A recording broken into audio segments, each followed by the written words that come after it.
Good morning, Pelham Road. Happy Monday to you. I told you I'd wear something other than gray this week, and so I got on my green today. This is my Apollo 11 shirt, and it comes from my friend Susan in Indianapolis, Indiana, who watches these broadcasts pretty frequently, I believe. Well, today I'm going to tell you about, before the devotion, I'm going to tell you about this day in history, okay? This day in history, in 2003, a famous actress died.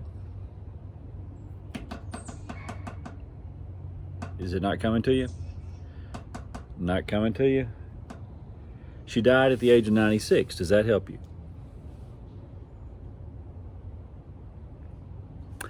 All right.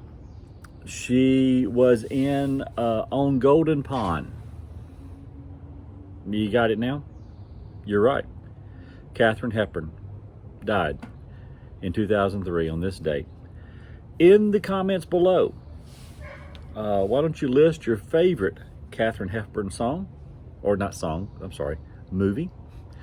And let's see, I'm trying to think of the ages of the people who watch this. Some of you might be so young that you don't know who Katharine Hepburn is.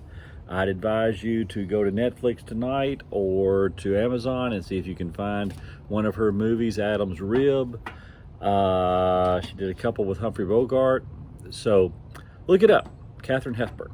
All right, now for the devotion today. I'm going to read to you from Matthew or Luke 18. Luke 18. Jesus told this story to some who had great confidence in their own righteousness and scorned everyone else. Two men went to the temple to pray. One was a Pharisee and the other was a despised tax collector. The Pharisee stood by himself and prayed this prayer: I thank you, God, that I'm not a sinner like everyone else. For I don't cheat, I don't sin, and I don't commit adultery. Seems a little bit redundant there to say I don't sin and I don't commit adultery. I'm certainly not like that tax collector. I fast twice a week, and I give you 1/10 of my income. That sounded more like a resume than a prayer, didn't it? Well, anyway, here's the second prayer. The tax collector stood at a distance and dared not even to lift his eyes. And he prayed this way. He beat his chest and he said, "Oh God, be merciful to me, for I am a sinner." I tell you, this sinner, not the Pharisee, returned home justified. For those who exalt themselves will be humbled, and those who humble themselves will be exalted.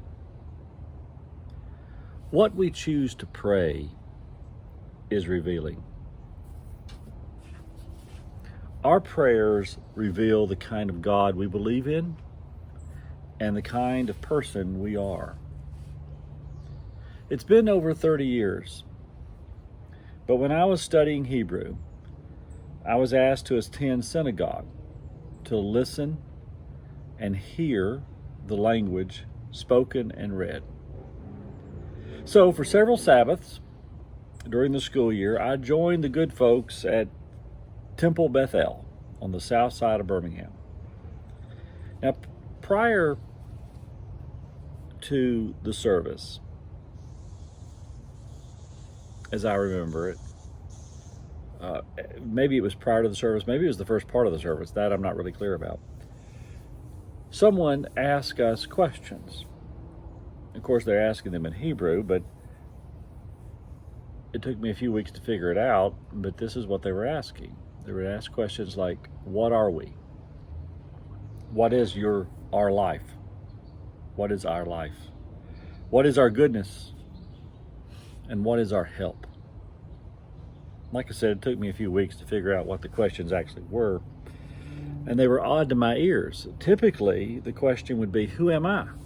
Or who are you? But it's not. It's not phrased as if we were individuals.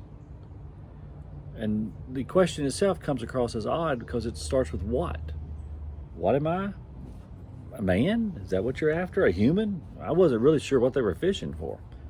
Over time, since there really was no oral response to the questions, I ended up concluding that what they were trying to do is they were trying to strip us naked.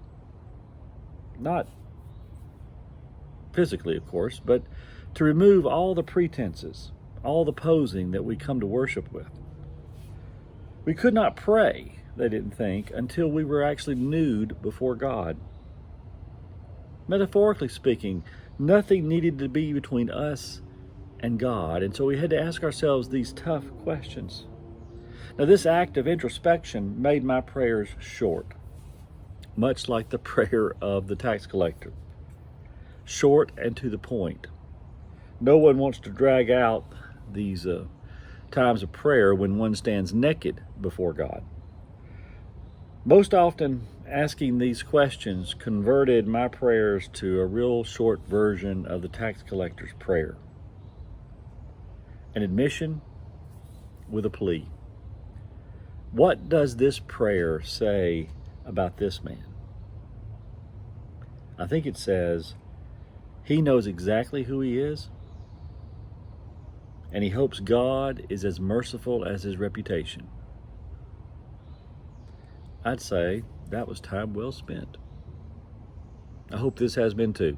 See you tomorrow morning.